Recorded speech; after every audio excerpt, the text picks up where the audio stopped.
A gente está aqui em uma mesa chamada Reconhecimento Facial, Perigos na Afrodiáspora no Brasil. Meu nome é Pedro Diogo, eu sou mestrando em Direito Penal e Liberdades Públicas na UFBA e eu estudo Sistema de Reconhecimento Facial aqui na Bahia. Mas eu estou aqui mais para mediar essa mesa com essas duas pessoas maravilhosas, o Pablo Nunes e a Fernanda dos Santos. Eu vou deixar eles se apresentarem e depois a gente vai, através de algumas perguntas, percorrer essa temática de reconhecimento facial para a população negra, que é um tema extremamente importante para nós. Eu sou Pablo Nunes, eu sou doutor em ciência política, eu sou coordenador adjunto do Centro de Estudos de Segurança e Cidadania, que é o CESEC, é um centro de pesquisa que já tem 20 anos de existência, produz pesquisas na área de segurança pública e a partir de 2019 eu passei a coordenar a rede de observatórios da segurança em 5 estados brasileiros, entre eles a Bahia, onde eu comecei a notar, o crescimento das prisões com uso de reconhecimento facial. Por conta dessas notícias vindas da Bahia, eu escrevi um projeto e hoje a gente tem o Panóptico, que é um monitor do reconhecimento facial no Brasil, um projeto que está tentando monitorar todos esses usos de reconhecimento facial pelas polícias e guardas municipais brasileiras de agora em diante. É isso.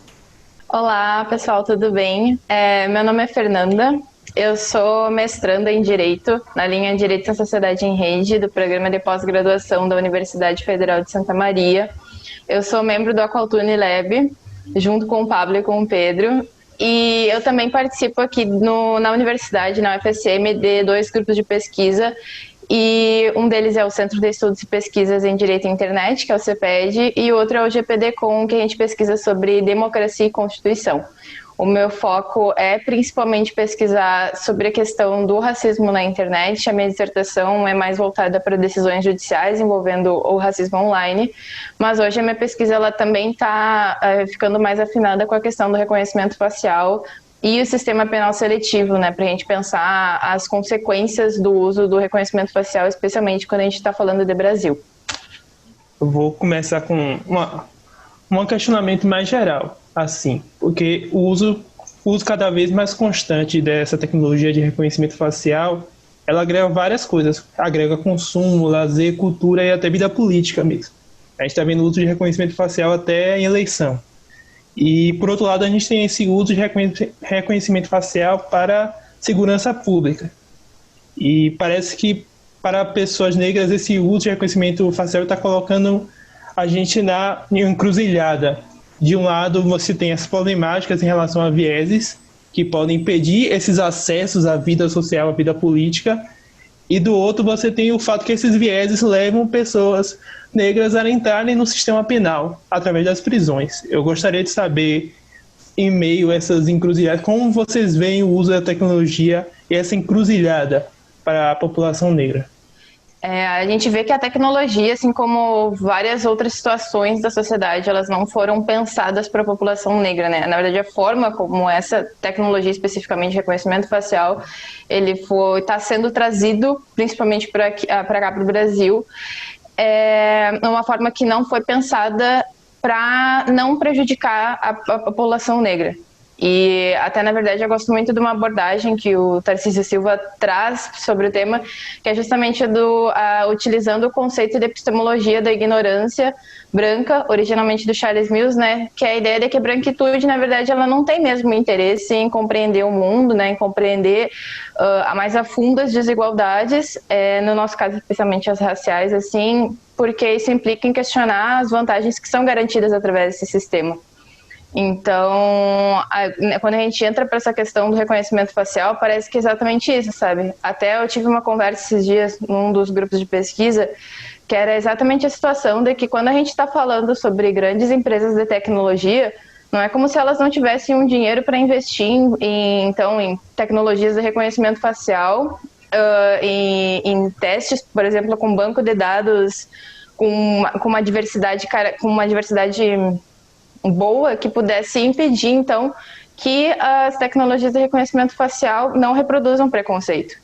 Parece que o que falta mesmo é um interesse mais singelo, assim, de entender o funcionamento dessas ferramentas e de fazer com que elas não prejudiquem sobremaneira a população negra, porque é isso, para a gente pensar questões raciais, a gente precisa fazer um esforço consciente para que isso aconteça.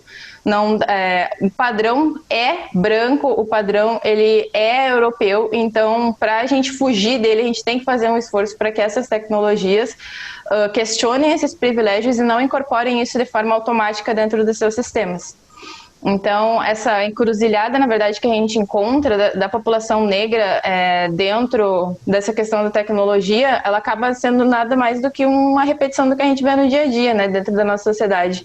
Praticamente nenhum espaço foi feito para nós, e se a gente não questionar as tecnologias e fazer com que elas sejam pensadas para nós, a gente vai acabar apenas incorporando esses princípios de exclusão, na verdade, que tem, né, na sociedade. Então, acredito que mais uma vez as pessoas negras elas vão ter que continuar resistindo, né? Não é como se a gente não fizesse isso desde sempre, mas a tecnologia, ela como um espaço de reprodução da necropolítica, de política genocida da população negra, a gente vai ter que continuar também atuando para que isso não ocorra dentro desse espaço. Eu acho que a Fernanda deu uma resposta super completa, é muito impressionante como o branco é colocado como padrão, né? E aí tudo aquilo que não é branco tem, enfim, obviamente, desvios, né? Produz viés e enfim, que não se enquadra nessas tecnologias, que na verdade o reconhecimento facial é só uma nova faceta, né? De várias outras tecnologias que já existem e que partem do padrão branco para poder classificar as pessoas, né? Que é aquilo que não é branco, aquilo que não está dentro desses padrões seria o enviesado, não certo, não enquadrado nas normas normais, no padrão branco. Eu acho que essa questão é muito interessante. Em 2018, né, nas eleições de 2018, muitos dos analistas eles denominaram como um tsunami bolsonarista. E eu sempre falo que, junto com esse tsunami bolsonarista, que tem na violência uma retórica muito presente, de recrudescimento da violência policial, da retirada de direitos, há também uma grande onda de projetos de reconhecimento facial, seja nas polícias e guardas municipais, mas também em outras aplicações como comerciais, como nas alfândegas, né, para você fazer a entrada em salas de embarque, nos aeroportos.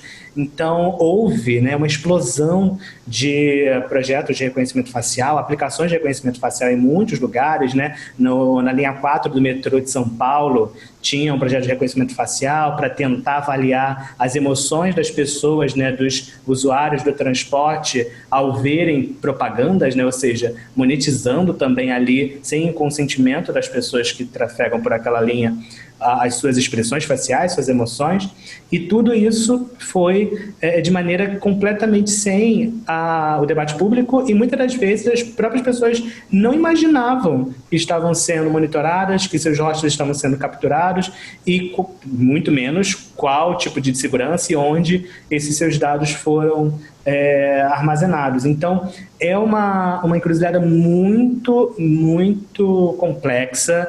Eu acho que o Brasil estava tímido na adesão dessa tecnologia até pouco tempo e se jogou de cabeça no uso dessa tecnologia. Então a gente vê ela espalhada em todos os lugares, de maneira massiva, sem ao menos a gente parar para pensar se é realmente isso que nós queremos enquanto sociedade.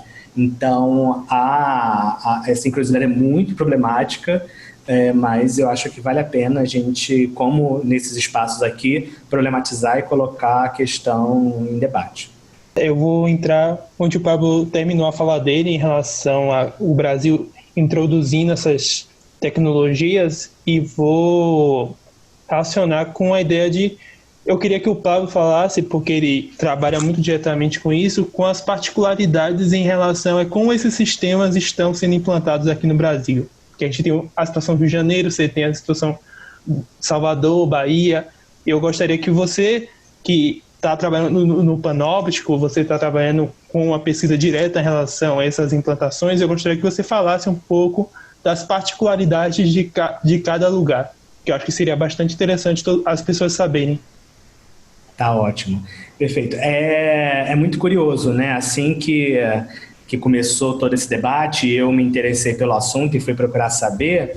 Muitas das pessoas, né, que são parceiras minhas, que têm uma posição progressista com relação à segurança pública, viam no reconhecimento facial como quase uma panaceia ou como santo graal para resolver esses séculos, né, de abordagens violentas, de racismo estrutural dentro das polícias. Ou seja, a partir do momento em que um algoritmo completamente isento e objetivo fosse colocado para fazer a seleção de quem vai ser ou não suspeito, as pessoas acreditavam que isso seria a superação do racismo arraigado nas abordagens policiais e na rotina do trabalho desses agentes. O que a gente está vendo, né, desde muito tempo, antes, inclusive, de chegar ao Brasil, é que não é bem assim, né? Eu acho que depois a gente vai trabalhar um pouco alguns detalhes sobre os vieses e todas as problemáticas com relação, acho que o Fernando também falou um pouco sobre a falta de diversidade nos bancos de dados, né, e tudo mais, mas tem muitas perguntas anteriores, né? A tecnologia, ela não nasce do nada, ela não cai do nada, ela nasce por mãos humanas, com conteúdo humano, e está sendo colocada sobre polícias que têm séculos de existência. É uma ingenuidade achar que elas vão superar todas essas atividades e todo esse racismo que é reproduzido enfim, por muito tempo aqui nas corporações do Brasil. Eu queria falar isso porque você colocou na pergunta a questão sobre direita e esquerda, né? Porque muitas pessoas colocam essa temática como uma questão de direita. E se a gente olha o que está acontecendo no Brasil, a gente vê que boa parte dos governadores de esquerda adotaram o sistema de reconhecimento facial, né? É o caso de vários dos estados do Nordeste, né? Bahia, Ceará, a gente também tem outros projetos ali ainda em funcionamento, ou que já tiveram alguma proposta, mas basicamente esses dois estados no Nordeste, desde 2019, têm projetos em campo e fazem prisões, né? A Bahia acho que provavelmente já deve ter passado de 200 prisões com uso de reconhecimento facial. O Ceará tem um sistema, né? Na Bahia a gente tem câmeras que são espalhadas em alguns lugares chaves, né? Como as estações de metrô, as estações rodoviárias e ali o elevador Lacerda. E no caso do Ceará é diferente. No caso do Ceará, a gente tem um aplicativo que tem o reconhecimento facial em celulares dos policiais, o que abre outro debate muito importante, que é o uso que esses policiais podem fazer erroneamente, inclusive com desvios de finalidade no uso desses celulares com aplicativos, né? Então, no Nordeste, a gente tem essas duas experiências em estados governados por pessoas de esquerda e que estão, inclusive, muito mais avançados no número de prisões e na abrangência dessa tecnologia. Aqui no Rio de Janeiro, a gente teve uma experiência que foi rápida, também foram torres, né, postes com a instalação de câmeras de 360 graus, principalmente em Copacabana, e aí é interessante pontuar Copacabana, né, porque Copacabana é o bairro mais famoso do Rio de Janeiro. Todos os anos, há muito tempo, a gente tem o que eles chamam de Operação Verão, quando os policiais eles operam nas fronteiras desse bairro, que tem a praia de Copacabana e tem muitos turistas, para não deixar que ônibus vindos da periferia e de favelas do Rio de Janeiro cheguem até lá, ou seja, eles fazem há muito tempo a vigilância desses corpos negros, jovens, que vêm das periferias, e eles no ano passado fizeram essa outra camada de vigilância, que foi instalar essas câmeras de reconhecimento facial. Durou 4 meses o projeto, continua em discussão a expansão ou a colocação em outros bairros, mas me chamou muita atenção a escolha de Copacabana como sendo esse lugar que seria, de certa forma, vigiado para que os indesejáveis, aqueles que são jovens negros de periferia, não chegassem, não acessassem de maneira mais livre, né? Como qualquer um deveria poder acessar a praia e qualquer bairro aqui do Rio de Janeiro.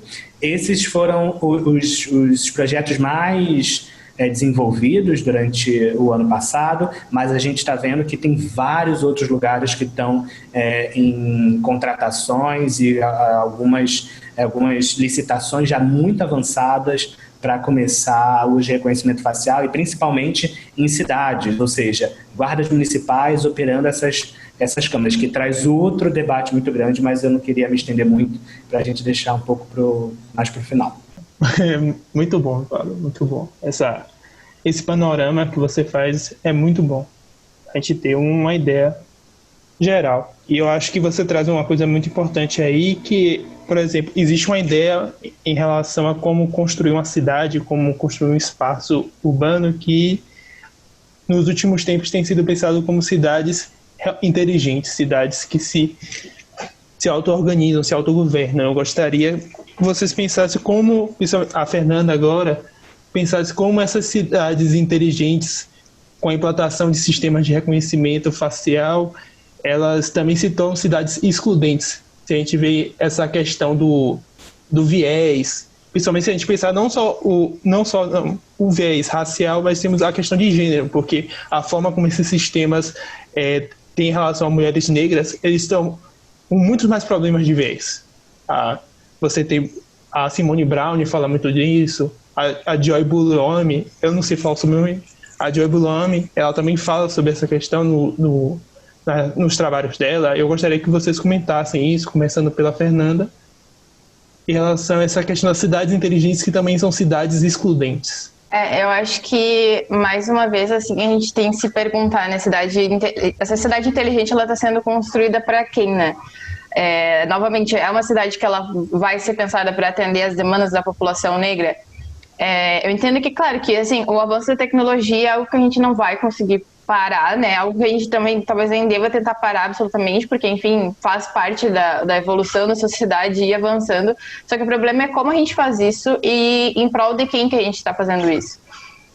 Sobre cidades inteligentes, até a gente também precisa questionar assim, quais são as soluções. Porque, assim, se é cidade inteligente, quais são as soluções que elas estão tentando trazer para o nosso cotidiano?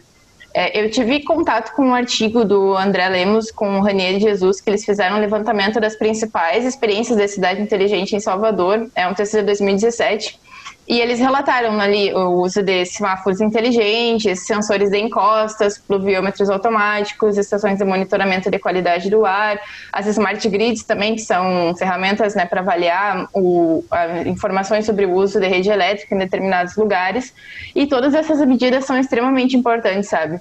Mas eu fico pensando também, e aí entra essa questão da cidade excludente, de outros problemas mais basilares, problemas relacionados diretamente ao direito à cidade mesmo, que a gente não está conseguindo solucionar com cidades inteligentes.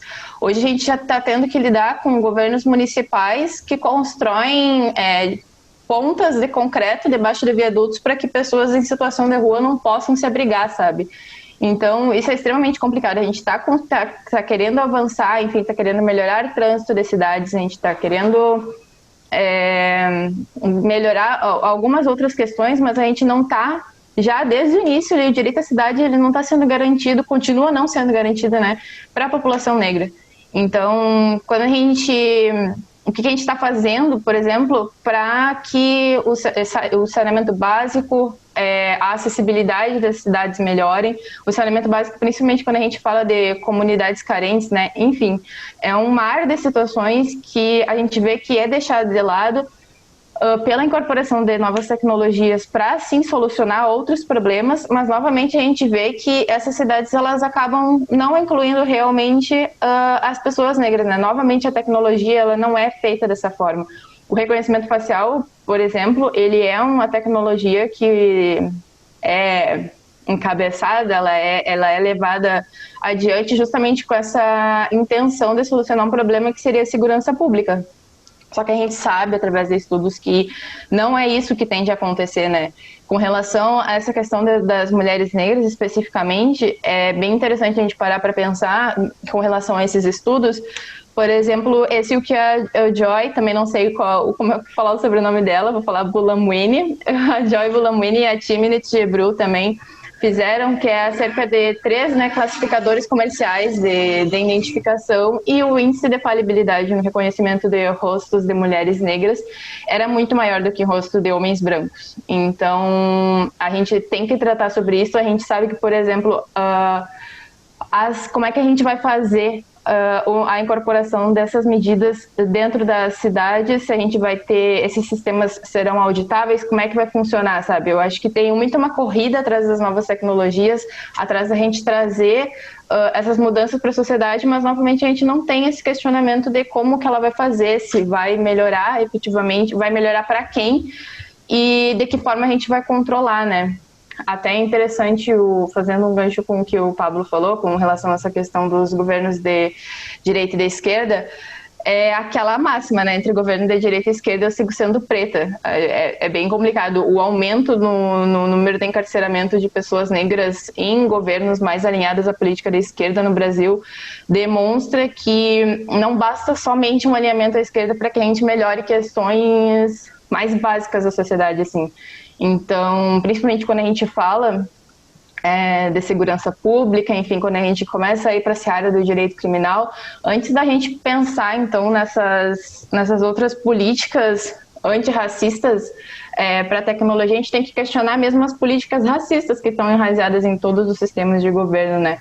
Então, isso precisa de um esforço. A gente vê que os governos da esquerda também estão comprando essa ideia do reconhecimento facial. E, novamente, a gente parece que tem que estar sempre batendo na mesma tecla, né? Essa questão da marginalização de pessoas negras é algo que a gente tem que trazer, que tem que escancarar. E, novamente, com o uso das cidades inteligentes aí, eu acho que isso fica cada vez mais claro, né? Inteligente para quem? Acho que a Fernanda falou uma frase que eu queria puxar, né? Ela falou que as cidades inteligentes, elas vêm para resolver um problema, né? E aí as aspas devidas ao problema. E aí eu sempre me lembro, e é muito engraçado porque estudando cada vez mais tecnologias, eu sempre lembro do passado. É muito impressionante. Aqui no Rio de Janeiro, no início do século XX, a gente tinha um grande problema, as aspas, né? Que eram os cortiços no centro da cidade. Chegou, e, enfim, a gente teve todo o processo de reformas do Pereira Passos para embelezar a cidade, por como, né? Trazendo elementos de Paris para colocar no Rio de Janeiro. Tanto é que quando você anda pelo centro histórico, você vê alguns prédios, você vê claramente a inspiração europeia na gestão ali do espaço urbano. Então, é exatamente o mesmo problema, assim, vai passando os séculos e as décadas, a gente só vai mudando o nome da solução e o nome do problema, mas quem são o problema, né, dessas soluções que são pensadas por gente branca com padrões europeus, norte-americanos, é o mesmo. Né? Se a gente pensar, por exemplo, na década de 60, que também a gente tinha já um número de favelas muito aumentados aqui no Rio de Janeiro, começou-se a construir os conjuntos habitacionais para tornar a cidade mais moderna, mais eficiente, e são sempre essas falas, né? Vai melhorar o tecido urbano, e o que a gente está vendo é que a população preta, pobre, é tirada do centro e jogada cada vez mais para as franjas, né? Esse último, né? Eu acho que a última fronteira disso foram os grandes eventos, né? A Copa e tudo mais, que a gente teve dois processos, né? De levar as pessoas lá para mais longe do centro urbano, com Minha Casa Minha Vida, e aqueles que ficaram, colocar o braço armado do Estado de maneira muito forte com as UPPs. Às vezes eu me sinto realmente batendo na mesma tecla com relação a algumas coisas, sabe? Parece que a gente não consegue avançar, são coisas básicas, e realmente é isso, parece que nós tentamos avançar em algumas coisas com relação à segurança pública, aí surge uma nova tecnologia, né? O reconhecimento facial remonta a 1970, mas surge uma nova tecnologia que é tida como a solução de tudo, mas a gente tem que ir lá bater na tecla que não, tecnologias não são imparciais, a gente precisa pensar para a população negra também, então é bem complicado. Bem interessante o que você traz de voltar ao passado, de coisas que voltam, e essas continuidades, porque quando eu penso em sistema de reconhecimento facial, se a gente está pensando em sistema biométrico, eu penso em antropometria, eu penso em craniometria. que foram aquelas ciências que realmente criaram um sujeito delinquente que foi imposto às pessoas negras. Então, você vê que as coisas são processos de continuidade. E tipo, a Brownie fala isso, mas eu sempre me volto a essa questão. Eu acho que a gente tem de defender essa questão que as tecnologias têm um caráter político. Eu acho que esse é um ponto fundamental. A tecnologia não é neutra. Eu acho que a Fernanda acertou muito em trazer essa construção. E eu vou trazer uma questão agora que eu acho que é um dos pontos importantes, que é esses processos de implantação de sistemas de reconhecimento facial estão sendo feitos com pouca participação política, que é uma forma, inclusive, de você neutralizar esse caráter político da tecnologia. Eu gostaria que vocês dois, quem quiser começar, comentasse essa questão da participação política nos processos de implantação e de decisão do uso desse sistema. Esse para mim, é o cerne da questão, assim. Como há uma postura ativa de não pautar o debate, ou em lugares em que é pautado, cercear ou minimizar as discussões. Esses dias eu estava discutindo com uma pessoa sobre reconhecimento facial aqui no Brasil e tudo mais, e aí instalou uma coisa que eu não tinha me dado conta antes. A LGPD, ela entra em vigor esse ano, né? Que, enfim, que de certa forma tem ali algumas questões que são importantes para a gente discutir privacidade e tratamento de dados pessoais. Eu acho que até o Pablo tocou num ponto bem interessante, que é justamente essa questão de que quando é um problema, então com a população negra já está naturalizado, né? E também um outro ponto de que quando a gente está reivindicando, por exemplo, que as novas tecnologias elas não tenham vieses raciais, parece que cai de novo também naquela taxação de pauta identitária. E daí que nós estamos, é uma pauta identitária, então vai ser só para um grupo. Só que isso é muito complexo, porque assim, a gente está falando de uma pauta, então, que, ok, vai atingir a população negra, mas a gente está falando então de uma pauta que vai atingir mais de 50% da população negra, sabe? Então, para mim, identitária é uma pauta que não abarca mais de 50% da população negra. Mas é isso, o governo do Brasil aparentemente realmente não parece ter interesse que essa discussão seja levada a público, até justamente por essa questão de que as novas tecnologias seriam neutras, como seria um sistema inofensivo, parece que está passando muito mais a toque de caixa essas alterações, né? Então, é de extrema importância que a gente faça esse tipo de debate aqui, que a gente consiga, sim, pautar esse assunto e trazer ele à tona, para que a gente consiga, então, ter um debate e, bom, vamos conversar, então, se quer implementar esse sistema, vamos conversar sobre o que a gente pode fazer, né, já que querem implementar. Isso é outra coisa que a gente pode deixar mais para frente, para discutir se a gente fica com esse sistema, se não deveria ficar, enfim. Mas para, por exemplo, a gente não ter, como a gente teve a justificativa de um dos projetos de lei que a gente tem aqui para implementação de reconhecimento facial dentro de estabelecimentos prisionais, para que a gente tenha na justificativa, na exposição de motivos, que é porque, por exemplo, nos Estados Unidos deu certo, ou que está dando certo, né? Acho que tem muito assim, de pegar desses países e dizer que está funcionando, mas se é para pegar então uma referência estadunidense, vamos pegar então dos estados que já estão voltando atrás, inclusive banindo o reconhecimento facial, porque ele está tendo um prejuízo muito grande com relação à privacidade das pessoas, sabe? Estados Unidos tem efetivamente lugares que já estão retrocedendo na aplicação porque sabem que isso está violando direitos fundamentais dos cidadãos. Então, é bem complicado. Eu até concordo com um texto muito pertinente que foi feito pelo MIT há pouco tempo atrás, que o Brasil está muito próximo de um tecno-autoritarismo aí, em vários sentidos. A gente avançou muito em alguns pontos com o Marco Civil, Comitê Gestor da Internet, como é trazido no artigo, mas a gente está indo numa questão, para um lado de absorção das novas tecnologias de forma inconsequente, que está sendo muito perigoso, assim, principalmente para quem está pesquisando. É muita apreensão, assim, com a quantidade de coisas que estão fazendo com os nossos dados e especificamente aqui no nosso tema, né, com a adesão ao reconhecimento facial para fins de segurança pública. Fernanda, eu acho muito impressionante como o governo federal realmente não está interessado no debate sobre esse tema, né? Se a gente olhar a Autoridade Nacional de Proteção de Dados e os membros que o governo federal indicou, são todos militares. Os militares não são do diálogo, os militares não são da política. Essas tecnologias são políticas e precisam de debate e diálogo. E o governo federal colocando, né, todos os seus integrantes militares já revela muito que eles não querem diálogo, eles querem a guerra e a repressão de direitos mesmo, e, enfim, um autoritarismo que pode ser expressado nessa nova expressão, né, de tecno-autoritarismo. Eu acho que é bem isso, né? É muito patente que o governo federal tem enchido de militares a Autoridade Nacional de Proteção de Dados, eles que precisariam ali estar dialogando e debatendo politicamente a adoção dessas tecnologias. Na verdade, a falta de participação política é uma política do governo, né? É estabelecido que a falta de diálogo é uma política, a gente é intoxicado por uma cortina de fumaça diferente, por dia a gente já nem sabe mais o que é cortina de fumaça, então fica bem complicado lidar. Já é difícil quando a gente tem espaço para discutir, ser ouvido, mas se a gente não tem nem esses espaços, definitivamente fica totalmente sabotado, né?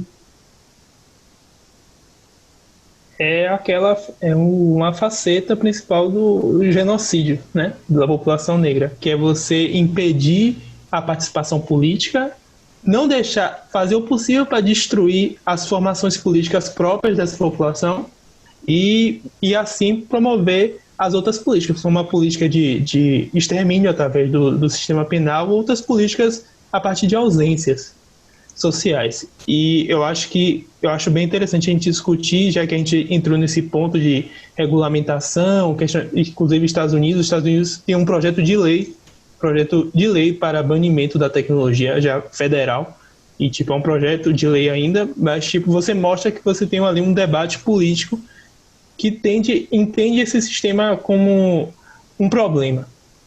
E a gente ainda não tem isso aqui no cenário principal. E a gente está em um processo eleitoral e a gente não tem esse debate como central. Eu acho isso até problemático. E nesse sentido, eu acho que eu gostaria que vocês comentassem um pouco o sentido de regulamentação. Eu acho que um dos maiores problemas é que é a ausência de regulamentação específica, apesar de eu não acreditar muito em regulamentação. Mas, eu acho que já é um problema não ter regulamentação específica sobre o tema. Já dá mais atalhos para eles promoverem suas violências. Então, eu gostaria que vocês comentassem nesse sentido a questão da regulamentação, inclusive trazendo essa questão dos Estados Unidos, da Europa. A Europa tem uma carga normativa muito forte, a União Europeia. Então, eu gostaria que vocês comentassem esse sentido. Então, eu concordo contigo, Pedro. Eu estou também longe de ser uma pessoa que acredita que o direito tem a solução para tudo, porque eu realmente acho que não tem. Mas aqui no Brasil a gente tem a gente precisa que esteja na lei para que a gente tenha uma preocupação com isso, para que as pessoas, enfim, deixem de fazer alguma coisa, no caso de uma norma proibitiva, enfim. Então, no fim, quando a gente fala de Brasil, uma regulamentação ela é extremamente importante, né? Ainda mais nesse tema que está sendo jogado aqui no Brasil a toque de caixa. E, na verdade, o que me preocupa não é só uma regulamentação com relação ao que a gente está conversando aqui, que é especificamente o reconhecimento facial, mas até a implementação de sistemas que se utilizam de algoritmo de aprendizagem no geral, né? Tem diversas outras áreas que também pode ter um problema muito grande pela falta de regulamentação específica. Só que quando a gente fala de reconhecimento facial, então a gente está falando de uma ferramenta que tem um potencial muito grande para causar ainda mais encarceramento, perseguição da população negra. É interessante mesmo que a gente faça essa observação por que está sendo discutido fora daqui, já que a gente chegou de gaiato, digamos assim, uma expressão meio gaúcha, mas assim, a gente chegou meio assim do nada assim no debate. Tem um relatório que é o que eu tenho estudado mais recentemente, assim, com relação a essa questão da regulamentação, que foi feito pela professora da Faculdade de Direito da Universidade da Califórnia, a Tendai Yashiumi. ela elaborou um relatório para as Nações Unidas, não sei, agora me falou a memória se foi nesse ano ou no ano passado, mas ela fez uma análise sobre a perspectiva dos direitos humanos, né, da discriminação racial em tecnologias emergentes, e ela trouxe uma série de recomendações para o que os países façam, então, se eles forem adotar nessas tecnologias dentro dos seus estados. Então, uma das duas principais recomendações assim que eu pontuo é que a primeira é que ela diz para a gente adotar, então, a igualdade racial e a não discriminação como pontos para as avaliações do impacto dos direitos humanos, e isso como pré-requisito para a adoção de sistemas baseados em tais tecnologias. Então, quando a gente vai falar, por exemplo, de reconhecimento facial, a gente não pode ficar pensando... É muito complicado o estudo sobre isso, porque geralmente a gente vai atuar nesses casos quando ocorre algum caso de racismo algorítmico muito, muito grave. Então, já aconteceu o problema e depois disso a gente vai pensar numa solução, vai avaliar, nossa, aconteceu aqui, né? Isso até, na verdade, faz parte da epistemologia da ignorância, como se não fosse possível prever que o algoritmo fosse ter aquele resultado, sendo que se a gente fizer os testes, se a gente adotar, então, uma avaliação do impacto do direito humano que tenha como um dos princípios a igualdade racial, a gente conseguiria evitar que isso aconteça. E quando a gente fala, principalmente de reconhecimento facial e segurança pública, a gente vai evitar que pessoas negras sejam presas inocentemente. A gente vai evitar muita coisa aí, né? Então, isso como pré-requisito. E outro destaque que eu queria dar para esse relatório que ela fez é justamente de que os governos, eles adotem, então, somente sistemas que sejam auditáveis, ou seja, que a gente só consiga adotar, então, tecnologias de reconhecimento facial, no caso, quando a gente tem uma certeza de que a gente vai conseguir verificar o que aconteceu.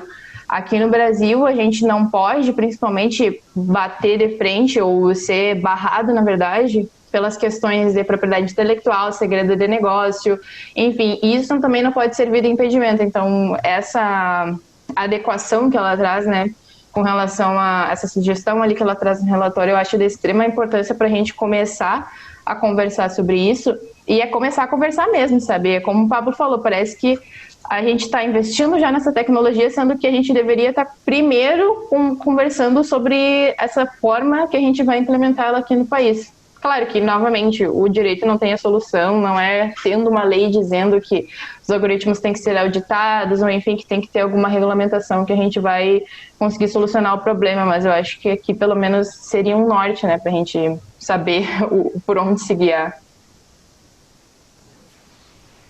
Eu tenho me debatido com essa questão há algum tempo, assim, e tenho voltado para a mesma resposta, assim, com muitas aspas, porque acho que não há resposta nenhuma ainda muito clara. Mas eu acho que o melhor que a gente poderia fazer, que a gente poderia defender, é no mínimo uma moratória com relação a projetos de reconhecimento facial aqui no Brasil. É bom que a gente entenda e tenha consciência do que é o contexto político hoje.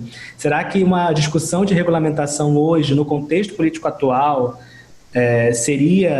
geraria uma regulação boa ou uma regulação muito mais, muito mais violadora de direitos, né? Eu acho que essa é uma questão crucial para a gente pensar. E é bom também que a gente pense que essas regulações elas normalmente duram muito tempo, né? Se a gente pegar a LGPD, tudo começou lá em 2010, né? E teve todo aquele processo de até a gente conseguir uma primeira PL lá na Dilma, né? Em 2016, para a gente conseguir aprovar esse ano de 2020. Então, eu tenho muita cautela com relação à regulamentação. Acho que pode ser perigoso em alguns contextos, mas também posso estar errado, né? No caso do Distrito Federal, por exemplo, a gente teve uma produção de uma PL de regulamentação do uso de reconhecimento facial na segurança pública lá do Distrito Federal, que foi feita, o primeiro projeto foi feito para, enfim, deixar a polícia usar como bem entendesse e tirasse qualquer amarra de cuidado com segurança, com privacidade, com abordagem policial que não seja violenta. Era um terror. E aí a gente teve um debate dentro da Câmara Distrital e a emenda de um deputado chamado Fábio Félix foi aprovada, que tem sim preocupações com privacidade, com a auditoria, com uma abordagem humanizada, vamos chamar assim, mas uma abordagem não violenta por parte da polícia, melhor dizendo, mas muito pequena, muito enxuto também. Então, eu reconheço que há essas iniciativas que são importantes, mas me parece que, enfim, são muito pequenas e se a gente abrir esse debate para, por exemplo, uma regulamentação hoje na Câmara dos Deputados para o uso de reconhecimento facial aplicado em segurança pública, me parece que não sai coisa boa nesse sentido. É claro que a gente precisa de uma regulamentação, isso não me parece que reconhecimento facial vai sair de uso no Brasil, infelizmente, me parece, meu ponto de vista aqui deveria ser banido, mas enfim, reconheço que já virou quase como um mal necessário ou algo que já está dentro da equação, mas me parece muito fundamental que a gente pudesse lutar para uma moratória, para a gente discutir profundamente e para a gente paralisar esses projetos todos que já estão já estão na rua, né? A gente monitorou rapidamente no Panóptico ao menos 80 propostas de uso de reconhecimento facial por polícias e guardas municipais do Brasil adentro. Então, assim, não é brincadeira, isso já está se alastrando de uma maneira muito forte, com apoio do governo federal e, para mim, seria necessário que a gente tivesse tempo para discutir. E esse tempo, acho que só a gente conseguiria com a moratória do uso de reconhecimento facial. É verdade, esse é um ponto bem importante. A gente tem, essas recomendações, enfim, tudo isso é num contexto que efetivamente a gente tivesse um Estado preocupado, né, com as consequências da utilização do reconhecimento facial, que é o que a gente não tem. Então, é uma consideração extremamente importante de que se a gente jogasse na roda atualmente no Congresso Nacional, né, a regulamentação do reconhecimento facial, definitivamente a gente não saberia o que poderia sair. Eu acho que vocês tocaram em umas coisas que vinham na última pergunta, que o nosso tempo está acabando, mas aí eu queria trazer uma questão que é o fato que, vamos dizer que consigam construir um sistema de reconhecimento facial sem vieses, sem esses problemas. Nós ainda estamos falando, quando falamos de segurança pública, falamos de um sistema associado ao sistema penal, que é um sistema construído para promover violência antinegra. Então, aí eu encaminho para o que o Paulo falou da questão do banimento. Então, gostaria muito que vocês tocassem, assim, terminassem esse debate tocando essa questão, que a gente ainda está falando de um sistema associado a estruturas de violência antinegra. Então, gostaria que vocês tocassem nessa questão, encaminhando para o final. Vou falar bem rapidinho, né? A gente fez um monitoramento das prisões que aconteceram em 2019, que foram ao menos em 6 estados brasileiros. Desculpa, vou falar de novo que eu solucei. Vou falar rapidinho. A gente fez um monitoramento em 2019 sobre os casos de prisão com uso de reconhecimento facial que aconteceram em ao menos 6 estados brasileiros e foram 184 prisões só naquele ano, né, daquelas que a gente conseguiu monitorar. É claro que provavelmente teve muitas outras.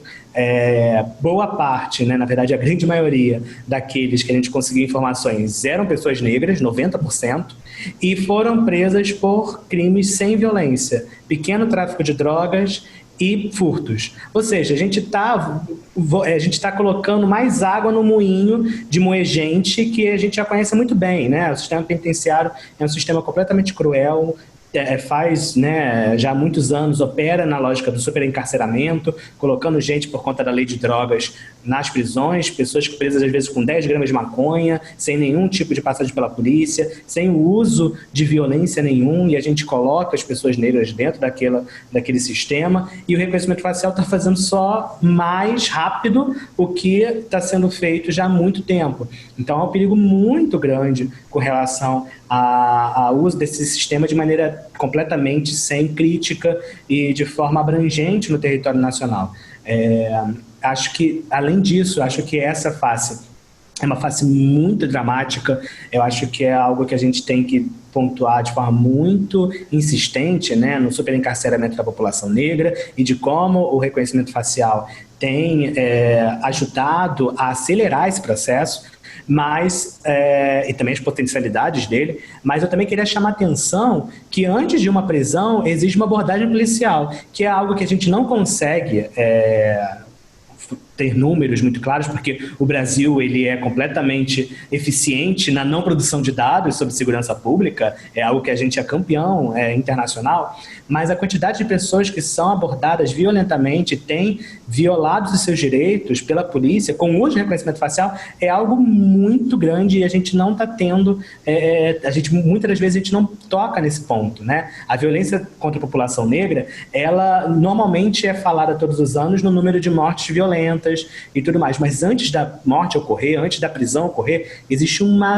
arsenal de violências que são cometidas antes dessas pessoas virarem números. Então, eu cito o exemplo da Bahia, em que um jovem negro foi abordado pela polícia porque foi reconhecido com o reconhecimento facial e teve uma arma apontada para sua cabeça.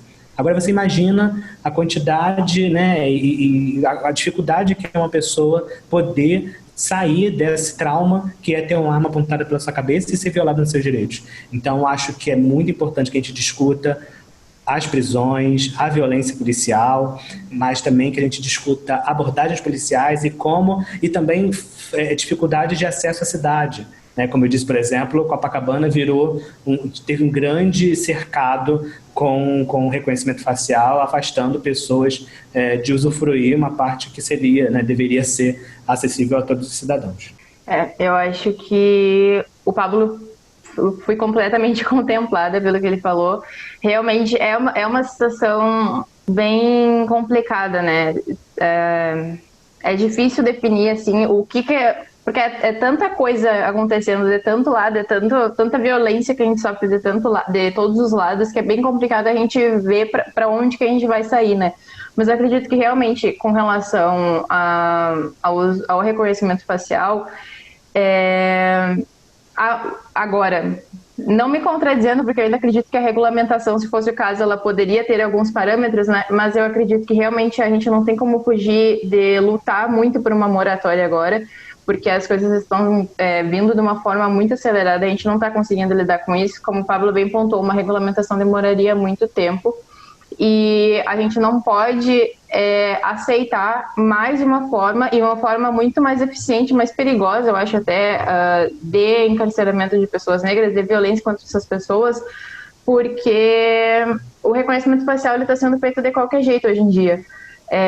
Os policiais eles podem fazer essas comparações de qualquer forma, não tem nenhuma segurança quanto a isso. Então, perdão, gente, me distraí aqui.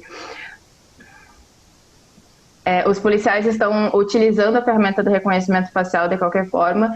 Então, nesse momento, eu acho que urge a gente adotar estratégias para que isso não ocorra mais, sabe? Desculpa, gente, sério, me bateu o nervosismo agora. Eu vou começar de novo a minha resposta, tá bem? Bom, eu me senti extremamente contemplada pela fala do Pablo, porque quando a gente fala sobre reconhecimento facial e da forma como ele está sendo implementado no Brasil, urge que a gente vá atrás, lute por uma moratória, no caso, né, para que a gente trabalhe para que isso não seja implementado, para que pare esse movimento da implementação no Brasil, porque atualmente, sem a regulamentação, os policiais a polícia está podendo utilizar essa ferramenta de qualquer maneira. Então, essa violência realmente que o Pablo comentou está se intensificando. Tem episódios, né, de pessoas que são identificadas como possíveis criminosos quando até o criminoso já foi preso. Então, isso aqui daí realmente tem toda a violência que percorre até chegar nesse ato. E isso é bem complicado. Mais uma vez, a gente está diante de uma ferramenta que não é propriamente dito, mas é uma ferramenta que foi feita para encarcerar pessoas negras. A gente vê pelos dados aí que é a população negra que está sofrendo com isso. Então, eu acho que de tecnologias que são direcionadas para o genocídio, para a segregação da população negra, a gente já tem o suficiente, a gente já tem bastante coisa contra a qual lutar, né?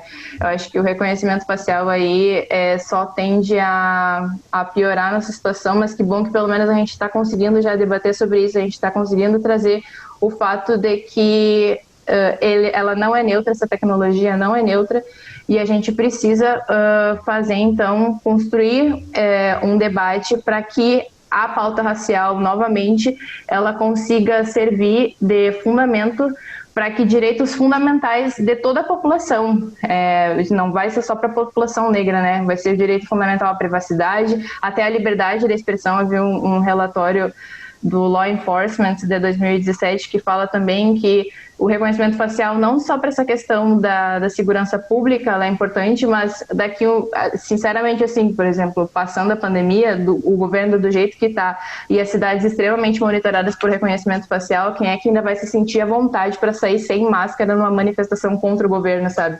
Então é uma liberdade que vai tolir a todo mundo se a gente continuar aceitando, e eu acho que no momento, assim, a gente tem que lutar para que pelo menos pare esse avanço dessa tecnologia, né? As falas de vocês me lembrou uma notícia. Volta. Eu me lembrei muito na fala de vocês, porque eu dei uma lida no banco de notícias da Secretaria de Segurança Pública aqui do estado da Bahia, que relata as prisões. E foi a forma como encontrei de fazer um banco dessas prisões. E uma delas tinha assim, era sobre um rapaz que tinha sido preso usando o sistema. E aí falava assim, bandido fingindo ser ambulante é reconhecido pelo sistema de reconhecimento facial. Aí eu fiquei assim, como é que você sabe que ele estava fingindo que era ambulante? É como se o sistema construísse, o sistema de reconhecimento facial estivesse fazendo o etiquetamento daquela pessoa. E tipo, eu pensei muito isso quando eu ouvi a fala de vocês, agora principalmente a fala da Fernanda e a fala do Cláudio, como sempre. E eu pensei muitas coisas assim quando eu leio as notícias. Eu acho que eu fiquei preso no tema do sistema de reconhecimento facial realmente quando eu entrei naquele banco de notícias e comecei a ler como eles relatam essas prisões com o sistema. E você vê toda a filosofia do sistema penal sendo colocada em uma tecnologia.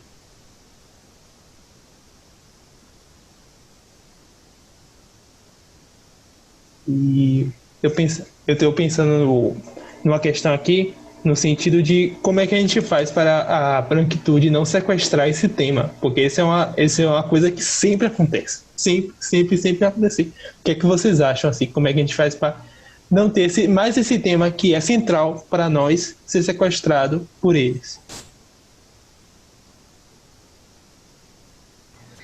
Eu acho que a gente está fazendo, né? Rapidamente, né? Tem muita gente bacana discutindo o tema, muita gente preta discutindo o tema, muito estudante. A gente pode colocar aqui, né? Todo mundo que está participando dessa live hoje, que está discutindo e está conseguindo pontuar e colocar suas questões, suas preocupações com o tema. Eu acho que a resposta é a gente se fortalecer, né? O Aqualtune Lab, por exemplo, que é esse lugar de encontro, espaço de diálogo de pessoas pretas que tem na questão do direito digital e privacidade um olhar, né, racializado sobre ele. Então eu acho que o caminho é a gente se fortalecer e linkar, porque eu acho que tem muita gente espalhada. Eu acho que o que a gente pode fazer, eu acho que nesse caminho de construir realmente os saberes e fazer frente a esse movimento, que é um movimento que a gente já conhece muito bem, né, de cooptação da pauta, eu acho que o caminho é a gente continuar tecendo essas pontes de diálogo e de debate. É basicamente isso. Esse evento, né, que a gente está participando por si só já é extremamente importante. Eu acho que principalmente esse papel do Aqualtune Lab, a gente também acabou encontrando pessoas de vários lugares que estão pesquisando sobre o tema, para colocar em contato, fazer essas conexões, para que a gente possa fortalecer ainda mais o debate. Então, personalidades extremamente importantes. que a gente possa discutir sobre isso. Até, na verdade, sobre essa questão do sequestro, eu confesso que eu tenho priorizado principalmente ler intelectuais negros e negras que abordam sobre essa questão da tecnologia, porque eu sinto principalmente que a gente consegue fazer um debate que abarque até a margem, né?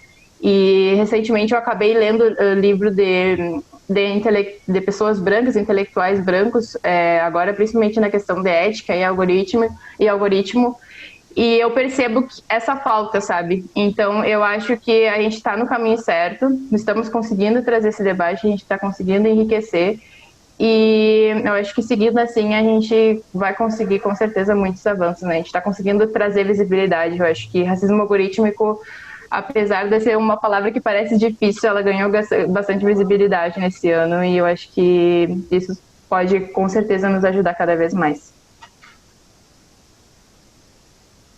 Eu fico pensando que a gente precisa traduzir os textos, por exemplo, da Simone Browne, da Joy, tô parecendo íntimo, né, falando da Joy, mas trazer esses textos, trazer essas intelectuais para as pessoas que não têm acesso à língua inglesa também conhecerem esses trabalhos, porque você tem intelectuais negras muito boas em relação ao tema de questão de reconhecimento facial, questões de algoritmos racistas ou uso racista de algoritmos. Eu acho que isso é um elemento central de trazer esses intelectuais para cá, fazer esse intercâmbio e também fazer a nossa produção aqui, porque nós temos de entender também a questão que nossas dinâmicas são nossas. A gente tem e quando a gente fala de diáspora, a gente tem que pensar muito nisso, porque a diáspora tem o sentido de ligação, mas também tem um sentido de que existem particularidades dentro da diáspora. Não é aquela igualdade, mas é uma ligação. E são processos semelhantes, comuns. E a gente também tem que produzir os nossos e criar esse intercâmbio entre lá e aqui. Eu acho que isso é um ponto essencial para a gente também não deixar essa pauta ser sequestrada. E eu acho que todo mundo aqui está tentando fazer sua parte nesse processo. O Pablo, é sempre um prazer conversar com o Pablo em relação a essas questões, esses processos. O projeto Panóptico é um negócio que deixa até emocionado, assim, quando a gente vê. Quando ele trouxe esse projeto, mandou as imagens, e eu fiquei assim, rapaz, isso aí, pensei, pumba, finalmente, porque a gente tem essa ausência em relação às informações de reconhecimento facial, então a gente vai construir essas informações. Então a gente vai trazer essas informações. Já que o Estado não está trazendo essas informações, a gente traz. E a Fernanda também, que está sendo a pessoa de construir o diálogo lá na Cotunilab, que é especial.